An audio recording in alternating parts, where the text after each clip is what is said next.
আমরা এমন একটা শিক্ষা ব্যবস্থা 54 বছরে পেয়েছি, এই শিক্ষা ব্যবস্থার মাধ্যমে না আল্লাহর ওলি তৈরি হয়, না বিজ্ঞানী তৈরি হয়, শুধু তৈরি হয় অফিসার। তৈরি হয় কি? 1921 সালে ঢাকা বিশ্ববিদ্যালয় প্রতিষ্ঠিত হয়েছে। কত সালে? 100 বছর পার হয়েছে না? কথা বলে না। একজন বিজ্ঞানী আছে দেশে? গবেষক, দার্শনিক? কেন নাই?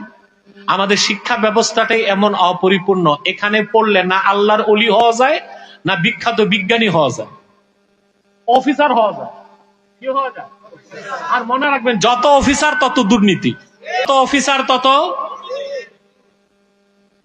আমাদের একটা বিজ্ঞানীও পাইলাম না দেশে, একটা দার্শনিক নাই, একটা বিশ্বমানের কবি নাই, আছে সব অফিসার। ভালো রেজাল্ট করে হয় ডাক্তার হয়, নয় ইঞ্জিনিয়ার হয়, নয় বিসিএস ক্যাডার হয়, সরকারি কর্মকর্তা হয়। আর কি পাইছেন? কথা বলেন।